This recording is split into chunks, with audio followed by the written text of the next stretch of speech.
Hey guys, this is Dan from Overtime Fantasy. Thanks for checking back with us. Do you want to win free stuff like a Jack Youngblood signed Rams jersey? Listen to this podcast and we'll give you details at the end of it. Be sure to follow our Instagram and Twitter pages as we'll post details up there as well. Now let's talk football.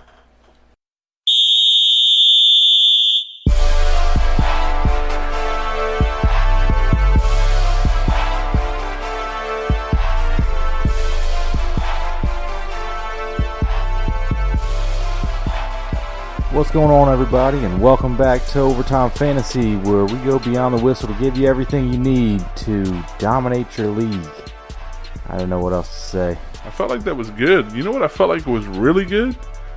I can take a guess, but what is it? That intro, man. That thing was hot. Dude, it's so much better than what we had, man. I'm so pumped. And the thing is that it's not a finished product, but it's so good that we just had to replace what we had. Yeah, that thing was hot, man. Like, shout out to Joe on that one. Yeah, shout out Joe Nostine. Just super creative, like music, like whiz. Like, he did a killer job on that, and I know he's going to still work on it and do some vocals over it and everything. I'm really excited for the final product, but I'm really glad that he hooked us up with this. Oh yeah, so as always, I'm Dan Hudgens. I'm here with Mike Kinder, Tyler Jeffries, and Phil Corella. Phil Corella is on board the lame train. He's going to Aruba.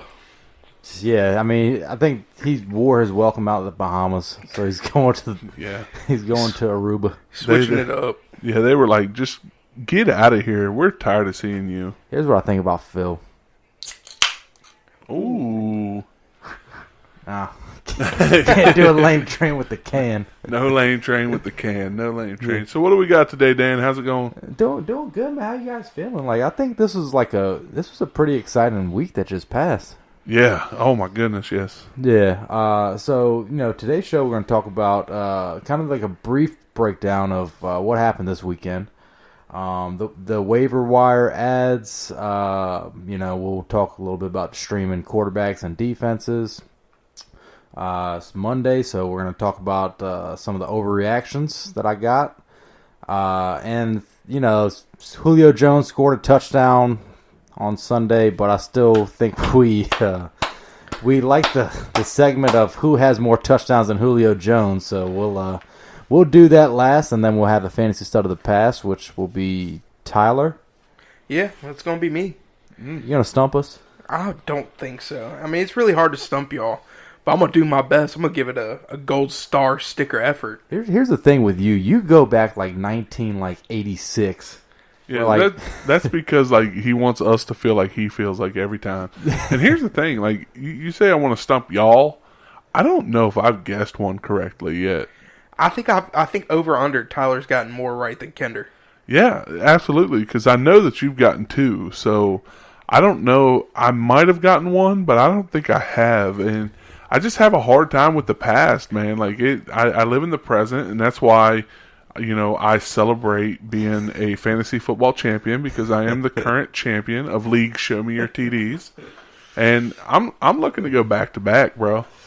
Well, go ahead and look towards it because I'm not. I am struggling so bad in this league. Okay, so in this league, were your fantasy hopes and dreams just shattered this weekend? Is it over for you? It is. Here's how I'm thinking. It's kind of like if you are a number 15 seed in college football and you want to make the football playoffs and you have 3 weeks left to rise up to the top four. It's not going to happen. You had that slight chance, There's always hope. You need everyone above you to lose, and you need to win out. What do we have? 4 weeks left, right? We got week 10, 11, 12, and 13. Yeah. 4 weeks left. You have 3 wins. I would need everyone to bench everybody on their team so they can get a couple ties, and then me just pretty much snap. That's it. And you don't have the points. That's the big thing for you. You don't have the points to carry your team with 6 wins. Like 6 wins might get you a 6th place spot if you have the highest amount of points. Might. Yeah. That's a big might. Yeah, even that, like, I think 7's a magic number. You get 7. Because I've been in 12-team leagues where 7 actually, you're on the outside looking in because of the point differential. Yeah. So you need to win out, which is impossible because you play me in like 2 or 3 weeks. So you will not win out. I will play spoiler. That is what I'm. That's my goal for the rest of the year. Just spoil everyone's like playoff hopes. But let's get all with this. Breaking news. First thing, Tyler looked at it and gave me a look. Do you want to break this, Tyler? Yeah, Amari Cooper in 6 games as a Raider has 1 touchdown this season. Amari Cooper in 2 drives as a Cowboy already has 1 touchdown. That is insane. He's already scored a touchdown. Are you serious? Yeah. Breaking news. I think we talked about it in the last podcast. I just had a feeling that they are going to. I mean, they're going to involve him because Cowboys have no receivers. You know, say what you want about Gallup. You know, he's young, he's a rookie, he has potential, but Amari Cooper is better than all the receivers on that roster right now. So I'm happy for him because the Raiders. We can't even talk about the Raiders. They don't even deserve to be discussed on this podcast anymore. So So anything that caught your eyes over the weekend? I'll tell you the Saints and the Rams. Yeah, that's kind of what I wanted to talk about because, in my opinion, what I took away from this game is the Saints need to have home field advantage throughout the playoffs to do something because the Rams are more likely to beat the Saints in the Superdome than the Saints would be able to beat them in the Coliseum. And that's what I took away from that. You're up 35-14, and then all of a sudden the Rams start coming back inside the Superdome. It'd be a whole nother game if we're in a neutral, place, or we're in the Coliseum where there's barely any Saints fans, but a whole bunch of Rams fans. Here's the thing with the Rams, though, is that if you can hold off their pass rush, their secondary that's their weakness. And they got exposed. Yes, I did. But they will, in playoff time, get a keep to lead back, which will help Marcus Peters out, which will give him that safety blanket. Because we all know going into the season that Marcus Peters takes a lot of chances as a corner. So having that safety blanket of like a keep to lead where he could make that chance and not get burnt so much will help him out, like help his confidence out. So that's something I'm looking forward to. But like I said, I really think that the Saints need home field advantage in this playoff. Yeah. So one thing that I took away from this weekend was that tackle on Big Ben looked ugly. It looked like it.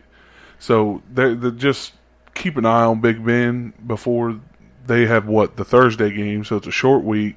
Keep an eye on him and make sure that he's playing this week on that Thursday night game because you may have to sub somebody in for that game. Yeah.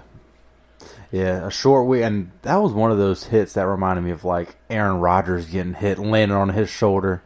Who was it? It was like last year. I think 2 quarterbacks broke their collarbone, and that was that exact tackle. Yeah, I believe it was Aaron Rodgers with the Anthony Barr sack. Yeah, I can't remember the other one though. Yeah, bringing up this game, like James Conner, like goodness gracious, is he gonna slow down? You know what? I think this is the week that we start to hear about Le'Veon Bell coming back because he left Miami in LeBron fashion. Yeah. Tweeted it out there and said goodbye Miami. So he's really trying to get a little bit of attention right now. I think the attention's been off of him for a couple weeks. Yeah. But he may be coming back this week. So I don't think with him even being back, I don't think it's going to be benchable for James Conner. Here's the thing. I think you still start James Conner after this week. Yeah, because just like you said, they're playing on a short week. They're playing, so he's not playing this week. Le'Veon Bell's not playing this week. No, there's no way. So, best case, he comes back prior to the deadline. So he'll have his first game is week 11. Fantasy playoffs start week 14 in most 12-team leagues. So you're pretty much thinking that Le'Veon Bell is going to have 3 games to get right into the fantasy playoffs. And to be honest, I don't think they go away from James Conner. Well, they could truthfully be honest. They know James Conner's their future. So what they could do is run Le'Veon Bell basically into the dirt, let James Conner have a break, so he's not bearing from injury. That doesn't mean that he doesn't have production, but you'll see him kind of slowly slide into that second, back, just so they can give him rest and just run Le'Veon Bell down. But like as a football player, you don't want to take time off the field. You don't want that time away. So I don't know if they're going to do that, and I feel like if they come in and they give the bulk of the carries to Le'Veon Bell, I feel like that's a slap in the face to James Conner. Well, that depends on if they have like a meeting or something. Say, hey, James, this is what we're thinking. This is not anything that you've done. You've done great this season. You are our future. We know we don't have a lot of time left with Le'Veon.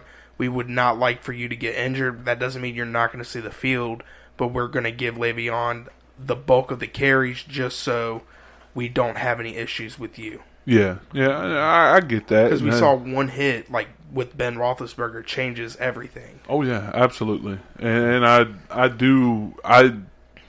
the later it's gotten in the year, I've kind of gone away from that thinking because, like, I thought, like, all right, if Le'Veon Bell's here all year, this is his last year as a Pittsburgh Steeler, they're going to run him into the dirt, but I feel like now it's, okay, James Conner's kind of proven himself. He's going to be the future. Like, he wants the ball. He wants to carry the ball. Like, any running back wants the ball every single play if they can get it.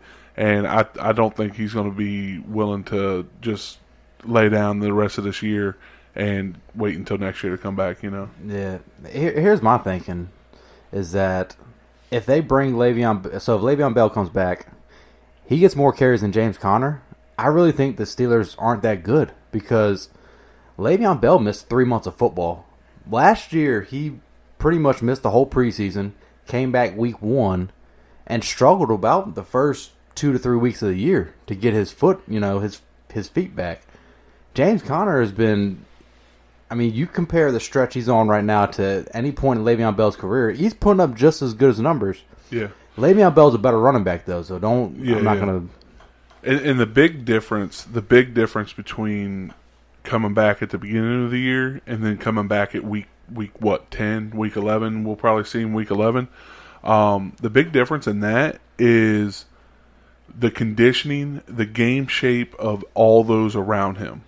So all these other people are going to be in an insane game shape where Le'Veon Bell is going to take one series, one drive, and be winded when everyone else is not getting winded until, second quarter, third quarter. Right.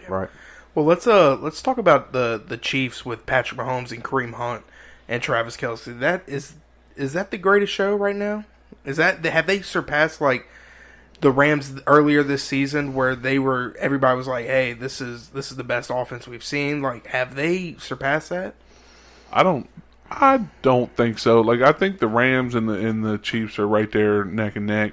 With Travis Kelce, you have a tight end in there that's really killing it. That makes it a little bit difference for the Rams. But Jared Goff is doing very well. He's got Brandon Cooks, he's got Robert Woods and Cooper Kupp, and then Todd Gurley just kind of trumps everybody else in that whole conversation. Except maybe Patrick Mahomes. He's nasty, but I think it's hard to weigh one out to outweigh the other. Yeah. Like, if you think about it, the Rams, they have the best running back in football. They have a top 10 wide receiver, and they have a top 10 quarterback. But the Chiefs have Patrick Mahomes, who's the number 1 quarterback, Kareem Hunt, who's the top 5 quarterback. They have the best tight end in football, and they have a top 10 wide receiver. Yeah. Like that team, whoever built that team around that, they did an amazing job, and I just need to give a hand to them. Yeah, that's Andy Reid, man. Like Alex Smith, they had the chance to pretty much keep him, and it was a risky move getting rid of Alex Smith because he was so good last year. He was really remember, good. Like in the offseason, how people were trashing him for, Patrick Mahomes is not ready. You're going to get rid of Alex Smith. That's just such a dumb move. Yeah. And it has paid off. Yeah, absolutely. I'll tell you one more takeaway I want to talk about. It's a negative takeaway. Is the Washington Redskins. Like, seriously. Not only did you pretty much only put up 14 points against the Falcons D, and that Falcons D is not that good, but you lose 2 starting offensive linemen for the rest of the year. And who else did they lose? Paul Richardson. Paul Richardson, yes. There was 3 people that's going out on season-ending IR. Yeah, and that is not good for. I mean, that Redskin offense is so bad. Yeah, like it's it's kind of like that conservative. It's almost Alex Smith is like the quarterback 2 kind of move this offense because he's a game manager type. Yeah, but man, yeah, they I had high hopes for that defense. They've been shutting running backs down, and I know that my sits last week was anybody running for Atlanta, and I was proven wrong in the worst way. Yeah. Like, both running backs had a very good game. Like, that is upsetting. Yeah. I still think the Redskins have a good defense. They're not great. I think I've been saying this, good pass rush, not great. Good secondary, So I think it's just the Falcons. They're probably the second or third best offense in the league behind the Rams and the Chiefs. So, guys, there's some breaking news that just came out. It's a free agents wide receiver, Brandon Marshall, Dez Bryant, and there's an undisclosed another wide receiver will be working out with the Saints this week. Yeah, and that was one of my possible waiver wire ads was Brandon Marshall before this all come out about Dez Bryant going to the Saints and everything, because Brandon Marshall worked out for the Lions. And that's another takeaway I'd like to get out this week. Like, how bad were the Lions without Golden Tate? Was it Golden Tate or was it something else? Nah, I think it was Golden Tate for sure. But I think the Vikings are kind of they're clicking on defense right now. Yeah. But yeah, man, like Kenny Golladay didn't really do anything. No, man. And I think I have to pretty much credit that to Golden Tate being traded. You see, I'm gonna do a whole different takeaway. I told y'all to sit Stafford last Friday. The reason I did that is because he has a horrible track record against the Vikings, and it proved again that he still cannot do anything against the Vikings. I think this coming week he could reset and they could do something. Yeah, he got sacked. I believe it was 10 times. He got sacked 10 times. And Golden Tate he plays the slot, and he was like the underneath guy, like almost like the safety blanket that a tight end would be, but out of a slot receiver. Yeah. So you want to get on to these waivers? You got anything else? Absolutely. Let's get on to some of these waivers. Where do you want to start? You want to start with the quarterback, like streaming quarterbacks, or Let's start. I have a streaming quarterback this week that you're probably not going to pick up off of waivers. And you may not pick up at all, but he's worth a stream. Like if it's a deep league, there's nobody out there. I think Nick Mullins would be a decent ad this week. They're going against the Giants next week, so he could possibly have a decent game against them. Yeah. And if you're just struggling, there's nobody out there on the waivers. Wait till waivers clear, pick him up on the free agency. And start him this week if you're a streaming quarterback type person. Yeah. What college did he come out of? He come was undrafted. Oh, I can't think of what it is right here. If Phil was here, Phil would tell you immediately. I feel like it was like a Big Ten school. Maybe. I don't think it was Big Ten. I think it was Southern Florida, like Southern Miss or something like that. Oh shoot! I gotta check that though. But it was some weird school. Yeah. Well, while y'all look that up, I will say this about Nick Mullins. Like, I picked up the Raiders defense last week. This was like a last second. They announced Beathard being out, Mullins starting. I thought the Raiders would show up and, contain this backup quarterback, and they didn't. And he actually looked really good. Yeah. And I don't know if it was because that, he's ready for this stage, or if the Raiders just kind of quit on the season. I don't know. He played for Southern Miss Golden Eagles. Mm. So I couldn't remember if it was Southern Florida or Southern Miss, but It was Southern Miss. He did look good. I think his first drive, he threw 5 for 5, like 51 yards and a touchdown. Yeah. If I'm thinking right. I watched that game because I did pick the Raiders, and my hopes and dreams went, down with that game. But Nick Mullins did look very good. What do you have, three touchdowns? Yeah. Yeah, I think so. The one thing that 49er offense is not that good. Like, it's one thing, like, when you put up these stats against a decent defense, and then you have like the Raiders. Like I'm gonna just quit mentioning the Raiders. Yeah. All right, so who do you have, Dan? I got Baker Mayfield. They're playing the Falcons. They look like a different team with Freddie Kitchens running the offense. I don't know if that's so much to say with Kansas City's defense or if that was the Cleveland Browns, but they did. They come out with. They looked like they had a little bit more fun on the field this weekend. Yeah. Here's the thing: like, you got Duke Johnson involved, and he wasn't like the NFL is transitioning into like this almost like two running back type of offense where one's going to be the one to smash mouth run it up the middle and get those yards, and the other one's going to be that scat back. And it's glad seeing Duke Johnson perform like he did, and I think it's going to open some things up a little bit. He had a solid game last week, and the Falcons. I keep saying it with the Browns and any team they play, it's shootout potential. Yeah. It's a favorable matchup for him. I do agree with that. Yeah. What do you have, Tyler? I think you don't pick this guy up off waivers. I think you stream him. It's Ryan Fitzpatrick.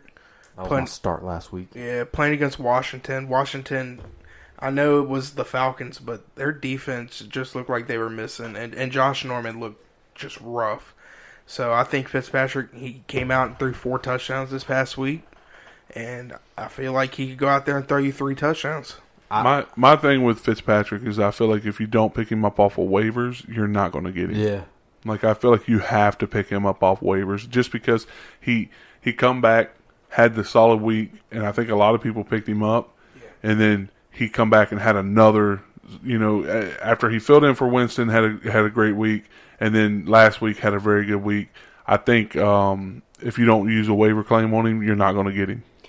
Well, if that's the case, I really, truly probably wouldn't use a waiver on him. I only like him as a streaming, because if you're getting to the point this season, like, waivers are running deep. Yeah. And, like, you need to, like Sony Michel and James White going down. Now you need to pick somebody up. Now, if you didn't waste your, waiver wire on a quarterback or a defense that you needed just for that week, now you're front running for that person. So. Oh yeah. I'm with you on that. Like, me personally, if I'm a streaming type quarterback person right now, I'm using that waiver for somebody like Ryan Fitzpatrick. But me personally, I've already picked that guy up. I already have that guy, so I'm not wasting a waiver pick for Ryan Fitzpatrick this week. Yeah, I do agree with what you're saying though, because it's getting to the time where, all right, we're starting to look for playoffs. We're looking for that backup running back that can just take you to the championship. Yeah. So I agree with you on that. And here's the thing. I mean, if you're waiver like 5 or lower, like, if that backup running back does get that opportunity and he'll be a beast, you're not going to get him because you're not a top 4 option or a top 4 waiver. So if you have that lower half waiver, I'd spend a waiver on him. Yeah. Okay, let's talk about some of these running backs before we do. Mike, you had Nick Mullins, and that's against the Giants. I had Baker Mayfield, and that is against the Falcons, and Ryan Fitzpatrick against the Redskins. And before we move on, I will say this about Fitzpatrick, is that throughout his career, he always seemed to have the Redskins number. Like, I remember when the Redskins played the Bills, and he was a starting quarterback, and he lit us up, and then we played the Texans when he was a starting quarterback, and he lit us up. Is there a team Ryan Fitzpatrick hasn't played for? The team Johnny Manziel's on. The Toronto Argonauts, is that it? I don't even know. Yeah, he is the definition of a journeyman for sure. Oh yeah. All right, who wants to start these running backs? Let's go reverse order. What do you got there, Tyler? I got Capri Bibbs. I don't know how long Chris Thompson's going to be out, so he might be a solid person to pick up because they look like they tried implementing him in that offense as much as they could, and he took over that Chris Thompson role. So going against the Bucks, their defense struggles against passing running backs. He could be a solid flex starter this week. Yeah, I kind of like that. Yeah, I don't mind that either. That's good information. You know, he had a touchdown this week. Your brother kept calling him, Kamari Bibbs. I thought he was talking about. And I was Alvin like, and he was so excited because he kept saying Kamari Bibbs. And I was like, oh, you played Kamari Bibbs? And he was like, yeah. And I was like, you didn't get a touchdown for that one. He's like, no, are you serious? I was like, yeah, Capri Bibbs got that touchdown. He was like, who's Capri Bibbs? It was so funny. Shout out Jay Hudgens. Shout out Jay Hudgens. Shout out Thank Best you. Man Cave in 757. Yeah. Thank you for having us this weekend. That was a blast. The burgers and the brats were freaking amazing, man. Like it was a good host, a very good host there. I appreciate him. Oh yeah. All right, Dan, what you looking at?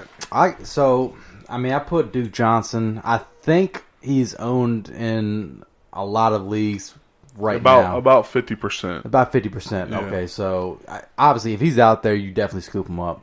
Yeah. But I'll say I say this name on the last podcast, Elijah McGuire. He came in and pretty much split. It wasn't an even split with Crowell, but Crowell. They're also, he's just come back, so he's not at 100% of what he's going to get there in New York right yet. Yeah. Give it a couple more weeks, and you'll start seeing that being more of a timeshare. Yeah, and the way I see it is that I think McGuire's a better running back than Crowell. I think he has more upside. He's very, very talented. Yeah, so, with the playoffs coming around the corner, I'm looking for guys that could win you a fantasy championship. And Elijah McGuire, will he help you out this week? Maybe not. Next week? No. But, who knows? Fantasy playoffs come around. He could be a guy that has value. All right, Kinder, what running back do you have? All right, so I wrote down Mike Davis. He had a solid game this past week. He looked, oh my gosh, like I love the way he run the ball. He runs the ball very hard. He looked very good. And with Chris Carson battling this hip injury, he may be getting some good time. I don't know how long Chris Carson's going to be out, but he may be getting some good time in the future. So I really like the way he runs the ball. So if he's out there, I'm going to be trying to pick him up. Yeah, when Chris Carson was out earlier in the year, Mike Davis came in and rushed for 100-plus yards, and I believe he got a touchdown. So, yeah, that is definitely a good ad. Yep. The other another one that I was just thinking of, and that is Josh Adams. We talked about him last week, and they had the bye, so you may not have been able to pick him up last week. So if he's out there, he's also a solid possible ad. Yeah. And then also, another one kind of like Duke Johnson, who's maybe owned in most leagues, but Ito Smith. Yeah. If he's out there, you're going to want to scoop him up because that is a timeshare in Atlanta, and he's getting less carries than Tevin Coleman, but he is making the best of them with every snap.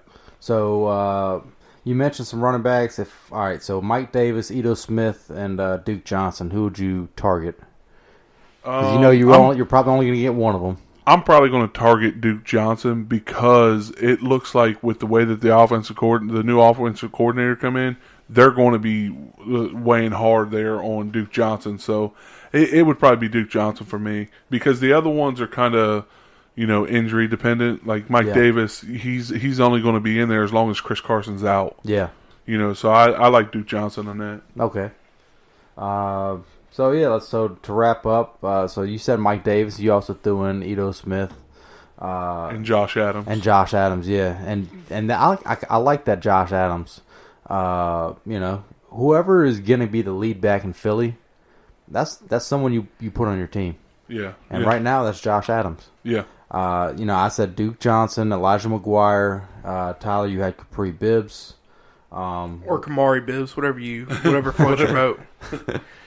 Just look for K Bibbs and pick him up. I don't think anyone else has his last name Bibbs in the league. Anyone has the first name of Capri either. No. You know what? when I hear Capri, it gets me real thirsty for a nice little Capri Sun. Oh, Shout out Capri Suns. Shout out Capri Suns, you know. Straight off the hip, what's your favorite Capri Sun? I don't know the flavors. I just know Tropical that Punch. I just know that I can never stick the straw in and get it on the first try. I'm always poking it through the back of that Capri Sun. Oh yeah, Yeah. poke it through the bag and then you squeeze it so you make a nice little like cup and you sip it like it's fine wine. So, Dan, how about this? Let's change it up. Let's start off with you at wide receiver. Okay, yeah, I got Marquez Valdez-Scantling. Yeah, Say that 3 times fast. He is MVS. MVS. He's on my list as well. Why do you like him? So the word is that Allison is going to require surgery, and to be honest, I don't care who the number 2 receiver in Green Bay is. He is going to be valuable. You know, it looks like it's going to be Valdez-Scantling. You know, if it's the other guy, if it was Equimanius St. Brown. Well, you also have Cobb in there as well too. Oh yeah. Yeah. I think St. Brown is kind of out of the picture unless another injury happens. I was just saying if it was, you know, if it wasn't Scantling, if it was St. Brown, you know, because I think they're both real young. I think Scantling's the rookie. Yeah. But man, he is super talented. He's like 6'2" or 3", runs a 4.3, just a monster, like physicals. Yeah, I'm really excited about this guy. Yeah, I agree with that. Anyone that is just catching balls from Aaron Rodgers, I like. Yeah, and sure. he's real talented, and whenever he's in there, he's got a little bit of a connection with Aaron Rodgers. So with Geronimo Allison probably being out for the year, which core injuries, I'd never heard so many core injuries before in my life. Like, I think there's been 3 in the NFL and a couple in the NCAA this year. Like, that's been a weird injury that's kind of come up and put some people out for the season. I thought it was a groin. No, it's like it's a core muscle injury. Like, it's wow. I've never really heard it until this year. You know how often it happened, and it's happened like 4 times this year already. Wow, that is weird. Yeah, but I like Scantling, Valdez-Scantling. Yeah. I think he's a very good ad, and if you're, like you said, the second half of the waiver, if you're, waiver 5 down, yeah, I'd put a claim in for him. Yep. All right. Who you got, Mike? I have Tyrell Williams. I was actually lucky enough to pick him up last week off of waivers. Yeah. And he's just somebody that when they're down inside the 20, like, you can almost bet that he's going to have a target. You know, he's down there getting targeted in the red zone. He caught a touchdown again this week. I really like what he's doing. I like his talent. He did great last year, and he's looking good this year, and I think he's worth a waiver ad. Yeah. I've got 2. So the first one is Cordell Patterson. He's playing running back and wide receiver for the New England Patriots with James White and Sony Michel getting hurt. I think Cordell Patterson will see a lot of carries, and he looks very, very, very well when he runs that ball. So what happened to James White? He got hurt. He got hurt in the last night's game, and Cordell Patterson went out there for a whole drive, had like 5 rushes. They got a rushing touchdown, and then James White came back. He come back in. Okay, they implemented Cordell Patterson a lot more. Yeah, so. he looked good in the amount that he was rushing, and I had him on my list as well. Like, I like him. Me personally, I'm not going to spend a waiver pick on him because Sony Michel is coming back next week. Yeah. So that's the only reason. Like, if Sony Michel wasn't coming back, I'd be all over that waiver ad. Yeah. Now they do have 3 running backs in, New England. So when Sony Michel was there, it was only 2 with James White and Sony Michel. Now they see that Cordell Patterson is a valuable running back. It could be that running back by committee that scares, Yeah. So the other one is Pierre Garçon. I don't know how long Nick Mullins is going to be quarterback, but he had that connection with Pierre Garçon, and I think he might be worth a waiver pickup. If the San Francisco 49ers are smart, Nick Mullins will be a quarterback until he, kind of like Ryan Fitzpatrick, keep him on a leash, whatever, and, keep him in there. Ride that hot hand for now. Yeah, but as long as he's in there, I think Pierre Garçon's the number 1 pickup there. Other than like I mean, George Kittle looked good with him, but his second target was Pierre Garçon. Yeah. So. Yeah. And that, you know what? Let's go back to Nick Mullen. Like, I mean, the 49ers, I feel like they need to play Nick Mullins because Beathard is, I mean, let's just be honest, he's just a backup quarterback. You know, what if Nick Mullins is better? You know, what if they find out he's better? Yeah, I mean, he looked good, so I don't see why you can't run with Nick Mullins right now. Yeah. One more that I want to talk about, is it worth a waiver add to add somebody like Des Bryant or Brandon Marshall, who are now getting workouts with the Saints? I know Brandon Marshall just worked out for the Lions. Is that worth a waiver add? Des Bryant. I don't think Brandon Marshall's worth a waiver add, just because we saw what he was doing in Seattle, and Seattle didn't even like him. And I think, but I think there's a difference between Russell Wilson this year and Matt Stafford or Drew Brees as well. I think he can have somewhat of production. I mean, we're only 2 years out from that year that he made the bet with Antonio Brown about the cars. And he had a solid year that year, so we're only 2 years out from that. Like I know he is fairly old, but I feel like he can have something. I mean, he might be worth maybe picking him up off of free agency. Yeah, I think so. Especially if he goes to the Saints. Like on paper, you're super excited, but if you think about it, you know, you got Ingram and Kamara. They're going to dominate touches in the backfield. Michael Thomas is going to get 10 to 15 targets every game. And then you got Traquan Smith that's, he's kind of coming into his own. So Des Bryant is going to be, he's going to be battling targets with Traquan Smith.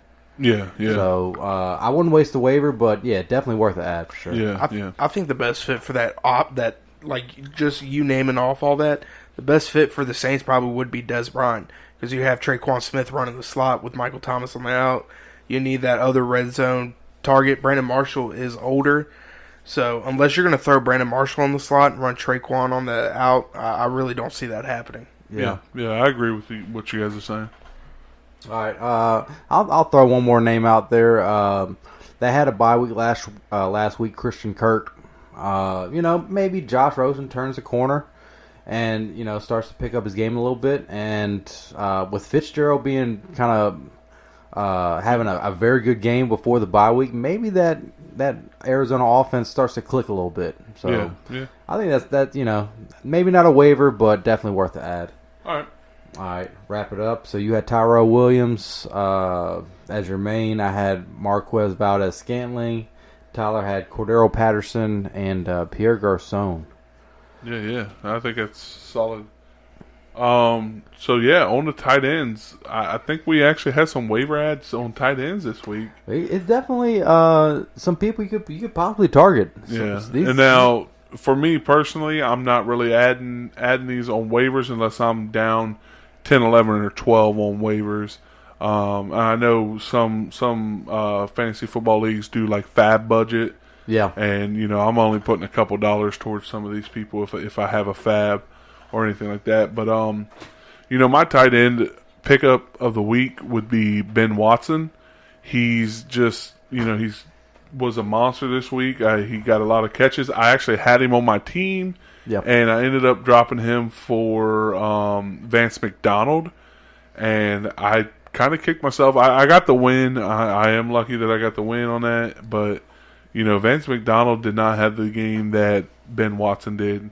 Ben Watson had, I think 62 yards and a touchdown. Yeah. Coming out to like 12 points. I think that was a great game.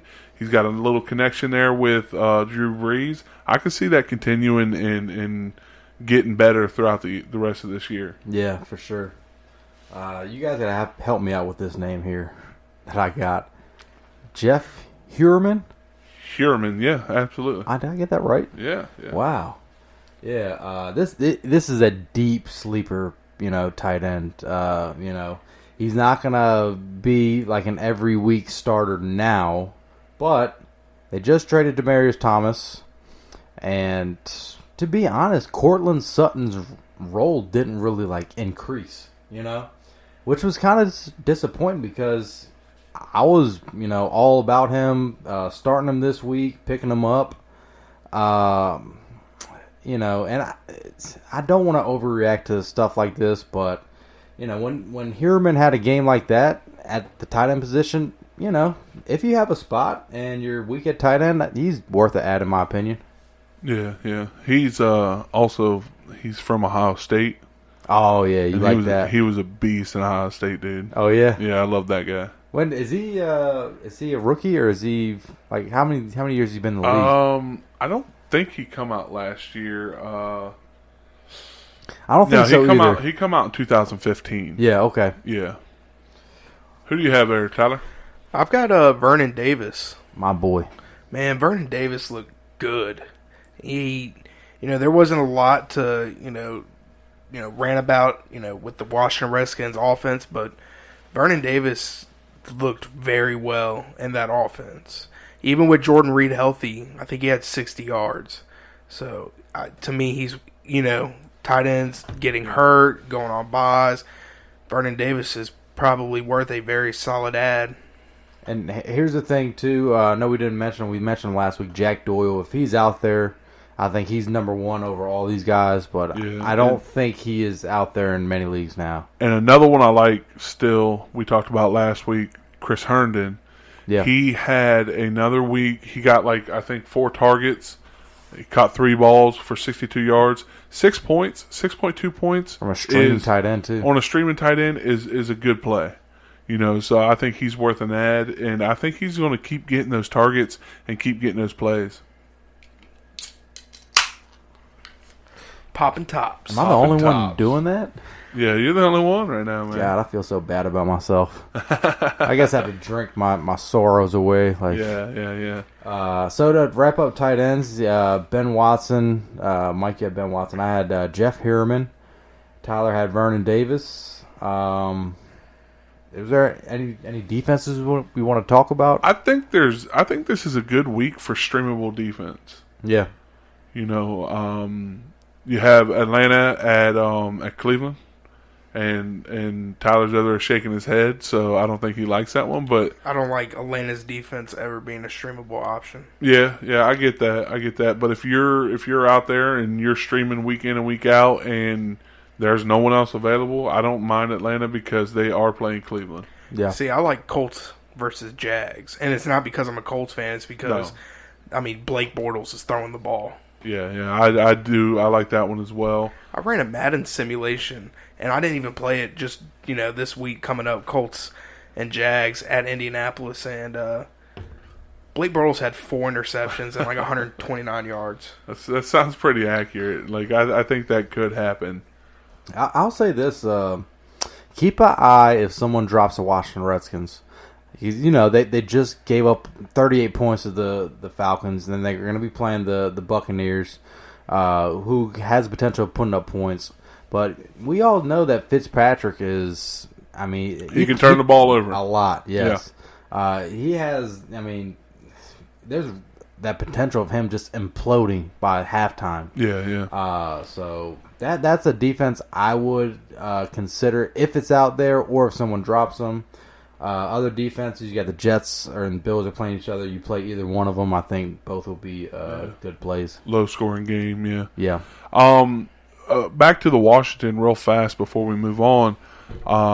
That's very well what just happened this weekend. Could have just been an off game. Teams have off games, or Atlanta, they have a very high powered offense. And they have a smart coaching core. They could have just exploited the weakness and ran with it.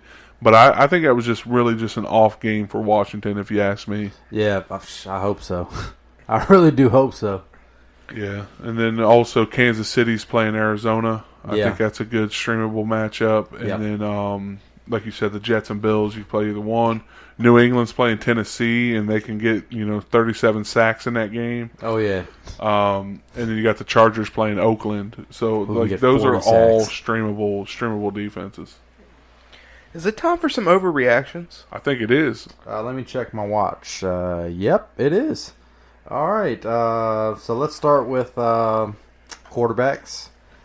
So we talked about the Falcons and Redskins. Matt Ryan had a monster game.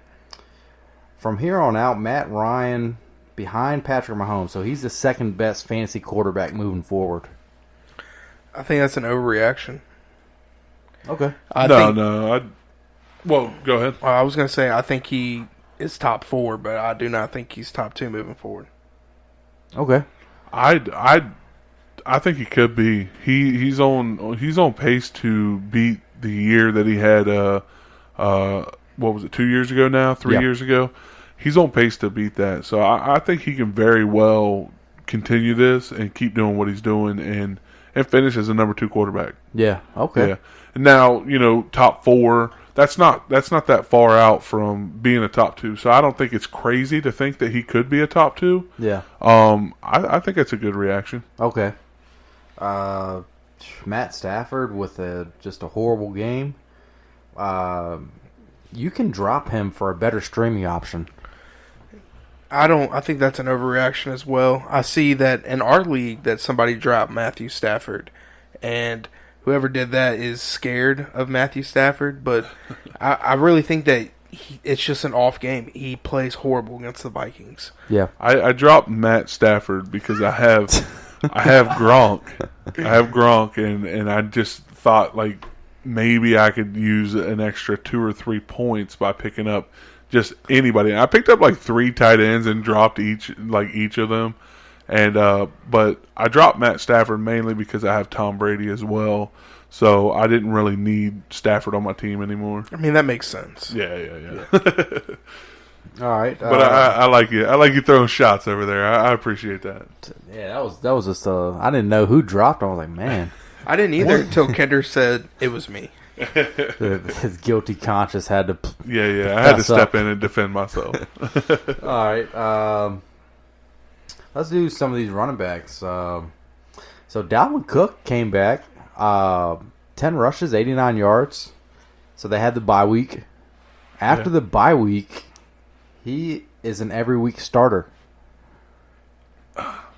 I think for most teams, yes, he would be an every week starter.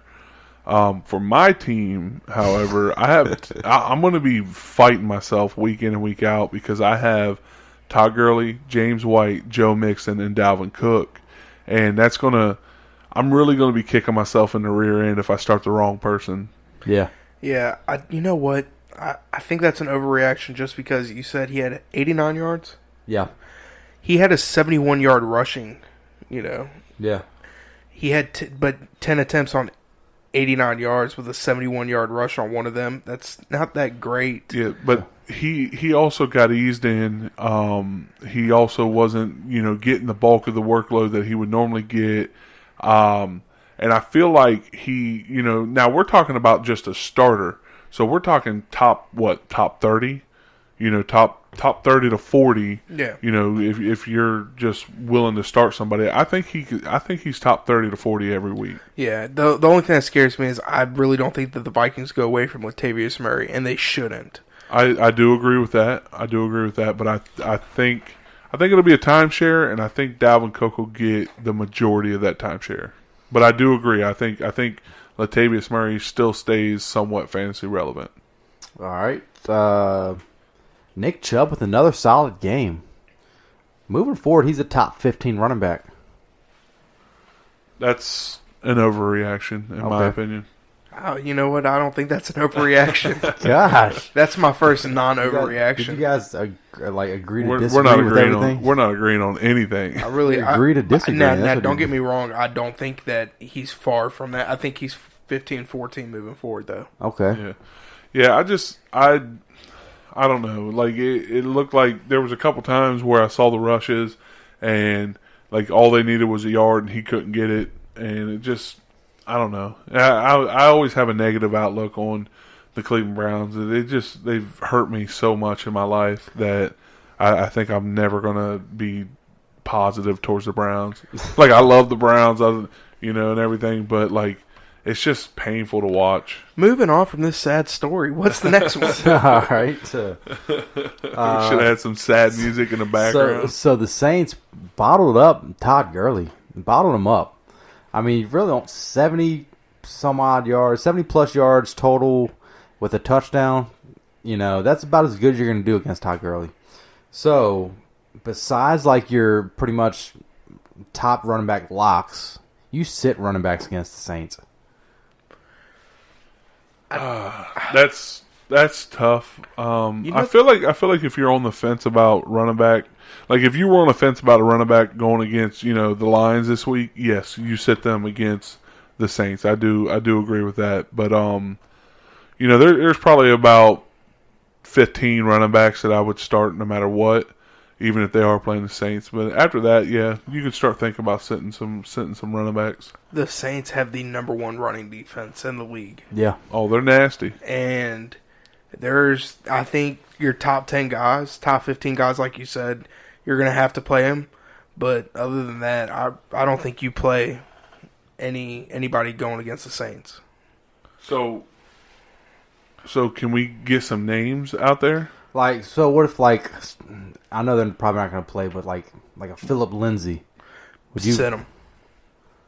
Yeah, probably. Yeah, it all really just depends on what your team is. Like in my league, I can't sit Philip Lindsay because he's really close to all I have. Yeah, it was a poor draft choice on me getting Jerick McKinnon, so I'm really stuck with Philip Lindsay and Ezekiel Elliott. But I feel like I'd have to start them with the way my team is now. If I was battling and I had another option in there, I'd start that other option probably. Yeah, sure. Yep, it all depends on the roster construction. Yeah. So if you had 2 running backs, similar, I guess outlooks, and one's playing the Saints, I think the other running back, absolutely, just because of the matchup, it would be a better play. Yeah. Okay, let's wide receiver. So Mike Evans, 10 targets, 1 catch, seriously. So with fantasy playoffs approaching, you have to get rid of Mike Evans. That's an overreaction. Okay. Yeah, it's. I feel like that was just a game. He's got a real good connection with Ryan Fitzpatrick in the first 4 games. I think he'll pick us back up. He'll be all right from here going out. Yeah. I agree with Kender on this one. I think that's an overreaction. Mike Evans, the Carolina Panthers, that divisional game, they know each other so well, and they were just guarding Mike Evans nonstop. Yeah. They had 2 or 3 guys at him at one time. So that's an overreaction. Yeah, and I agree with you guys too. When I say these overreactions, I'm just kind of like a general feeling of of players after a week like this. It's like, oh, don't panic. Someone like Mike Evans can carry you to a fantasy championship. I'll give you a bold prediction right now. Mike Evans this week goes for 135 yards, 1 touchdown. I hope you're wrong. Just saying. All right, next one. Josh Gordon with a monster week. I think it was 130 yards and a touchdown. He is a top 12 wide receiver moving forward. That's an overreaction. He's just so off and on. I don't think he gets it every week. I think he'll be in the top 12 a couple times. Yeah, but I don't see it happening every week. I think it's an overreaction. I can't put that as an overreaction just because of how talented Josh Gordon is, and with Tom Brady throwing him the ball. I think this is a preview for what's more to come. Yeah, I do. I know what you're saying. But what he do the week before, and and then he had a really good week the week before that, and then he did nothing the week before that. And I know he's only been with New England for a few weeks now, but it just seems like he's off and on, depending on what the game plan is against that team that week. Yeah. So I think he's startable for the most part, depending on what your team looks like, but I don't think he hits top 12 every week. I think there's we have 4 more weeks to the playoffs. I think he's top 12 2 of the 4. Okay. All right. So Adam Thielen held to 22 yards receiving. Drop him. Can we get a moment of silence for Adam Thielen? Drop yes. Adam Thielen. 1, 2, 3 moment of silence, and that's it. So all right, it's an interesting take. So with Stephon Diggs being hurt, if he's not on the field, it's going to severely impact Adam Thielen's production. Yeah, I wonder how much of that did impact. Like, I just wonder how much of, Stephon Diggs not being in there, like, did that change the defense game plan, the Lions defense game plan to, cover Adam Thielen a little bit more? Yeah. Or was that just what the Lions were going to do anyways? I mean, probably a little mixture of both. I mean, they didn't want Megatron probably called them up and said, "Hey, do not let this guy pass my record." Like, you can lose this game, but don't let him pass the record. They were like, leave him open, like leave Stephon open. But when Stephon came out and said, like, hey, I'm injured, I'm not playing this week, like that just throws all the coverage on him because what do you have to worry about, Bebe? Yeah, right. BB. Oh, I'm sorry. Hey, baby. Hey, Bebe. All right, I got one more tight end. Like very sneaky, like Greg Olsen, 3 straight games with a touchdown. He can be considered a top 5 tight end moving forward. Yeah, top 10 definitely, top 5 maybe. Like I don't think it's too much overreaction. I think he goes within inside the top 10, and that's, in my opinion, that's pretty close to top 5. Yeah, right. Yeah. So yeah, like I think he's startable every week. Yeah, yep, definitely. Yeah, I agree. I think that might be an overreaction, just slightly. I don't know, top 5 with how good, like Travis Kelce, Zach Ertz, and then you have like O.J. Howard who have like 3 touchdowns. Yeah. I mean, Yeah, but if he, even if he's top 7, that's not an overreaction, because you're just two spots off. Like, I think he gets like I said, within the top 10 every week. Oh yeah, definitely. I agree with that. All right, so on to the coolest segment in fantasy football podcast history. Who has more touchdowns than Julio Jones? And we're sitting at a solid 1 now because that man scored a touchdown. All right, there's gonna be some interesting answers here. So here's how it is. I'm gonna name 2 guys, and you guys just name who has more touchdowns. Now these are receiving touchdowns. These are more receiving touchdowns than Julio Jones? Yes. Okay, so it's 2 or more. Yes. Okay, you got to up your ante now. It's no longer 1 touchdown. I know, yeah. It kind of took the fun out of it a little bit, but all right, here we go. Tavon Austin or Frank Gore? Frank Gore. Yeah, Frank Gore. Tavon Austin. Gosh. Wow. Yeah. Crazy, right? I think Frank Gore had 1. Tavon is at 2. Okay, I knew Frank Gore had the 1. I didn't. Oh, Tavon. Now, did he have 2 in one game? It was that. I know he had a monster game there that one time, and that's about all that I've heard his name. I think it was against the Giants that one. It was either I think it was a Sunday night. The Giants. He might have had that 2. I don't know, but he has 2. And now he's out for the year, and he still might have more touchdowns than Julio Jones by the end of the year. All right, on to the next one. Y'all ready for this one? Yeah. Seth Roberts or Luke Stocker? Seth Roberts. I'm pretty sure I know that one. I'm trying to think of Stocker.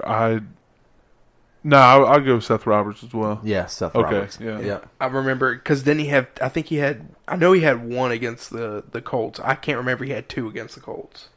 I think he has 2. I don't know if it came in the same game or not. All right, ready for the next one? Yep. Rob Gronkowski or Chris Conley? Who would have ever thought you would have those 2 guys in the same category? I'm going with Gronk. I think Gronk has only 1. He might only have 1, but I know that he has 1. I think Chris Conley. I think Chris Conley has 2. It's Chris Conley. Wow. Yeah, crazy. Yeah. Gronk scored that very first week. I think he put like 120 yards and a touchdown, and Gronk owners were just so excited about the year. And then nothing. Now you're like me, just sipping away your losses. Sipping your sorrows. Tastes good. All right, next one. Juju Smith-Schuster or Brandon Marshall? Juju. Yes, I thought I could trick y'all with that. I'm like, hold on a second. How many does he have on the year? I think it's only 2. Oh, is it really only 2? All right, last one. Jason Kroom or Demetrius Harris? I've never heard of any of these guys. Wow. I'm going to go with Demetrius Harris. I think it's Harris as well. Yeah, it's Okay. Harris. Yeah, tight end for the Chiefs. I think he only has like 5 or 6 catches on the year, but he has 2 touchdowns. So that wraps up the best segment in fantasy football podcast history. Now we're on to the second best segment in the fantasy stud of the past. Can y'all guess the year? 1999. 1993. Oh my God! Yeah, Guy had 86 receptions. He's a wide receiver. Or her. 1,242 yards. And he tied for the most touchdowns in the league that year with 15. 93? 93. Oh my goodness, dude. Yeah, how do you think I feel? 93. I was in kindergarten, man. I didn't even watch football then. Yeah, but that was, you're at least 5. Y'all do it when I'm like Who won the 2. Super Bowl? Was that that was the was it the Giants? Did the Giants beat the Bills or the Cowboys beat the Bills? I thought it was the Cowboys. That was I think that was the last because the Bills went to 4 straight and lost all 4. Yeah. Yeah, I think it was the Cowboys. It was Cowboys Yeah, it was beat the Cowboys. Bills. It was the Cowboys. So, I feel like this person played for the Cowboys. I'm thinking if he goes this far back, I don't think it's like somebody that we just Did don't Michael know. Irvin play for him then? Yeah, Michael Irvin was on the Cowboys. Then though, in '93, is it Michael Irvin? No. Darn. Y'all really... Like, I know this guy because I played with him at Madden, but... I'm gonna say this might be a stupid guess, but I'm gonna say Jerry Rice. No. Okay. Okay.